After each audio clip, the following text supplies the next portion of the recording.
Salut la team NE, j'espère que vous allez bien. Bienvenue à tous dans cette nouvelle série. Aujourd'hui, nous allons analyser le documentaire, le reportage sur les 50 ans de l'INF.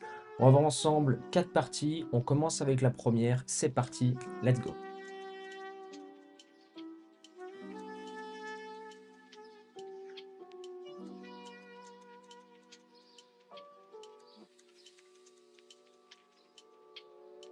Et l'INF pour forger un caractère, c'est magnifique.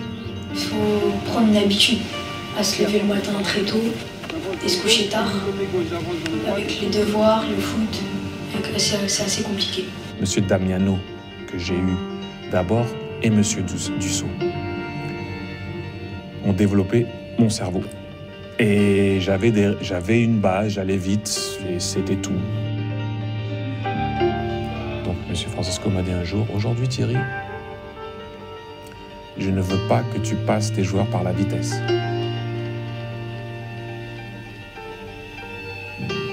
J'ai dit,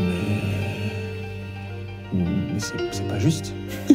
C'est mon atout, pourquoi vous voulez me le retirer? Et il me disait, on peut dire, je m'en fous, c'est pas trop... Je m'en fous, fais quelque chose d'autre, un dribble, une vraie course d'attaquant, mais pas pousser la balle et courir. Ça, tu l'auras toujours. Si tu dois travailler, il faut travailler maintenant, après c'est trop tard. C'est très très dur, parce qu'on part très très jeune. Parti, j'avais 12 ans et demi, on connaît rien de la vie, on sait rien faire. On est très assisté, on apprend à grandir. Voilà, c'est une expérience à la fois sportive, mais c'est une expérience humaine aussi, parce que ça nous permet de grandir, de devenir beaucoup plus autonome. Mais au début, c'est pas facile.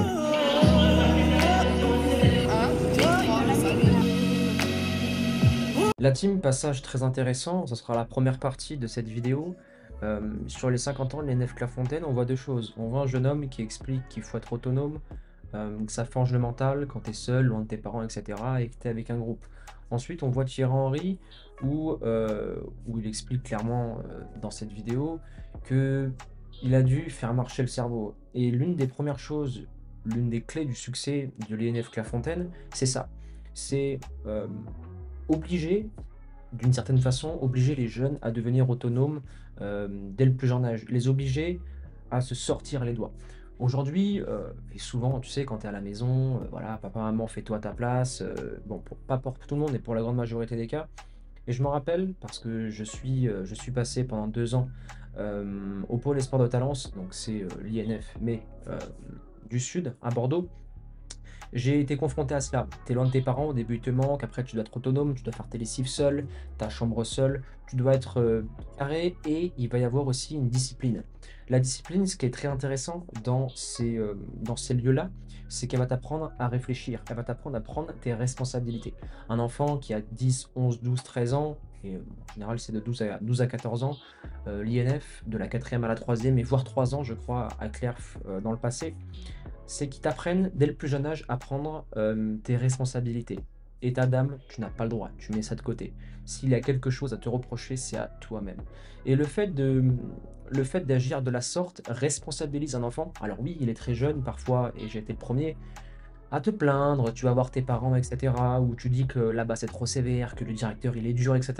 Et c'est bien qu'il y ait une peur, qu'il y ait ce rapport de force entre le directeur et les plus jeunes. Parce que s'il n'y a pas un mâle alpha, une personne qui décide, une personne qui en impose, le groupe ne pourra pas être tenu et les jeunes ne pourront pas être formés. J'étais l'un des, je pense, dans l'histoire du pôle Espoir de Talence, je fais partie, déjà j'ai été viré la seconde année pour comportement, et je fais partie des gens qui ont compris avec du retard, avec du recul aussi de l'âge et de l'expérience, que tout ce qu'ils font là-bas, sont pour nous une aubaine. C'est une main tendue. Pourquoi? Parce que tout ce qui a été infligé, alors infligé c'est un grand mot, mais devoir être autonome, etc., ça m'a beaucoup apporté dans la vie pour plus tard. T'es débrouillard quand tu vas à l'INF, t'es débrouillard quand tu vas dans les centres de formation, enfin dans les centres de préformation comme ça, t'es extrêmement débrouillard. Je fais un cut. T'es extrêmement débrouillard, et au-delà de ça, c'est qu'on t'apprend à penser par toi-même en dehors du terrain, en étant autonome, ça forge un homme, mais aussi sur le terrain. L'un des secrets de ce genre de structure, et c'est pour ça que ces joueurs-là en général sont les meilleurs, et par la suite 80 à 90% d'un pôle espoir signe en centre de formation un contrat aspirant, voire plus, c'est par rapport à... Non, ça sera dans un prochain épisode, ça, dans l'épisode 2 ou 3 de Clerf, mais c'est par rapport aux idées, à la philosophie. Au pôle espoir, le directeur et aussi mon coach spécifique gardien m'avait appris une philosophie au poste, m'avait expliqué certaines idées, m'avait aussi appris à réfléchir. Antoine, dans cette situation-là, tu dois contrôler pied droit et passer pied gauche. Et vu que tu es dans ce genre de structure d'élite, et vu qu'on n'est pas nombreux, on peut poser des questions au directeur, au coach, et nous explique pourquoi.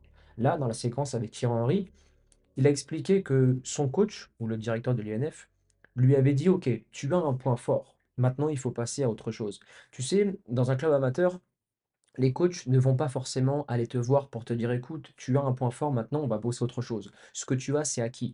Maintenant, je veux que tu deviennes un joueur beaucoup plus complet. Non, le problème, surtout quand tu es en U12, U13, U14, U15, même si dans certains clubs c'est l'élite, on ne va pas forcément aller te chercher pour que tu deviennes un meilleur joueur ou du moins que tu aies une palette de compétences beaucoup plus large. Et ça, c'est la grosse problématique qu'on ne retrouve pas à Clairefontaine, ou du moins beaucoup moins. On va aller chercher les meilleurs, même les joueurs qui sont moins forts, car ils sont là, car ils sont sélectionnés, ils ont des qualités, et ils vont aller chercher cette chose-là. Maintenant, si tu es un joueur, et la leçon qu'il faut que tu retiennes de ce premier épisode, c'est l'autonomie, l'autocritique, prends tes responsabilités. Papa, maman sont là, aujourd'hui on surprotège nos enfants, c'est une chose, il y a un point positif, mais d'un autre côté, tu n'es pas assez fort, tu n'es pas assez autonome. J'avais un camarade de chambre au Pôle Espoir qui, selon moi, avait clairement les compétences pour devenir un très bon joueur. Je l'ai croisé il y a quelques années, il m'avait expliqué qu'il avait regretté d'avoir abandonné au bout de 1 ou 2 semaines le Pôle Espoir. Il pleurait dans sa chambre, sa maman lui manquait, il était en manque de repères, et avec du recul, il a regretté et il est passé à côté de quelque chose. C'était un très bon joueur. Donc pour tous les joueurs qui vont aller en Pôle Espoir, qui vont aller au centre des formations, qui vont aller en sport-études, qui vont aller rechercher cela, les débuts vont être compliqués. Un changement, c'est toujours compliqué. Un changement, ce n'est pas fait pour te faire du bien, c'est fait pour créer quelque chose de différent. Et la différence crée un inconfort. Et cet inconfort-là va t'endurcir. Et dans l'avenir, tu diras merci le Pôle Espoir ou merci de telle ou telle chose de m'avoir mis dans une certaine difficulté. J'en suis ressenti plus fort, j'en suis ressorti gagnant de cette chose-là. C'est aussi une chose que j'essaie d'expliquer, j'essaie d'inculquer tous les jours sur le centre de formation Faster Pro, application disponible en ligne pour les footballeurs. Je sais qu'il y a beaucoup de joueurs qui n'ont pas accès à des pôles espoirs, à des centres de formation. Des joueurs qui n'ont pas forcément le regard extérieur d'un coach qui leur explique quoi et comment faire certaines choses. Dans le centre de formation Faster, je donne régulièrement des programmes à mettre en place. Je fais des lives en permanence pour expliquer aux joueurs comment avoir une certaine autocritique envers soi, comment planifier ses entraînements, comment faire les bons choix de carrière. D'ailleurs, le lien, c'est le premier lien en description, l'application est gratuite, rejoins-nous là-dessus. Donc, si tu n'es pas en pôle espoir, si tu n'arrives pas à rentrer en centre de formation, si tu as passé cette étape-là, ne t'en fais pas. Dans le documentaire, Mbappé le souligne, il y a différentes manières de percer au football et le football n'est pas une science exacte. Maintenant, bien évidemment, c'est beaucoup plus, ou du moins on te met sur les rails, on te met sur la voie pour devenir pro grâce à ces structures.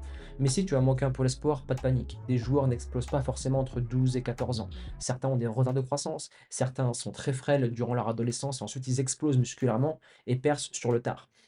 Pareil pour les centres de formation, beaucoup de joueurs de l'âge de 12, 13, 14 ans jusqu'à 16, 17 ans sont des branleurs, travaillent mal, ne vont pas en salle, ne font pas de prévention, ne font pas de récupération, ne font strictement rien. Et avec le temps, ils comprennent et arrivent à monter les échelons R1, N2, N3 et j'en passe. Donc la leçon, la team NE à retenir de cette vidéo, c'est qu'il faut absolument comprendre ses points forts, améliorer certains points et pourquoi pas mettre des thèmes que tu te fais des thèmes personnels à l'entraînement. Ok, j'ai un très bon pied droit, maintenant je vais travailler pied gauche de telle et telle façon lors des conservations de balles. Il faut que tu comprennes aussi quand il y a l'autorité, quand il y a certains problèmes, que tu dois prendre tes responsabilités, prends sur toi. Ce n'est pas parce que tu ne joues pas, ce n'est pas parce que c'est dur que tu dois jeter l'éponge et venir aller pleurer dans les bras de papa maman parce que c'est dur. Non, prends sur toi, sois fort, parce que ce monde du football, que ce soit à Clairefontaine, en centre de formation, au Pôle Espoir et même dans le monde amateur, c'est un monde difficile, compliqué. Et seuls les joueurs les plus travailleurs, mais aussi les plus forts dans la tête, pourront devenir, ou du moins pourront passer ces étapes pour se rapprocher du haut niveau. Donc, bouge-toi, investis en toi, mets les choses en place pour devenir un meilleur joueur, sois fort mentalement. Et bien évidemment, je le répète, Faster Pro est là pour ça. Il y a en description une application qui est dédiée aux footballeurs amateurs qui veulent se donner les moyens de devenir des joueurs de haut niveau. La team, on se retrouve demain pour l'épisode suivant. Je check mon cahier, ça va être le secret numéro 2 où nous allons voir les choix et le sérieux. C'est un nouveau secret, une nouvelle philosophie de Clairefontaine pour que leurs joueurs deviennent des joueurs d'élite. On avance ensemble la team NE, persévérance et motivation, je le rappelle une deuxième fois. On avance ensemble, à demain.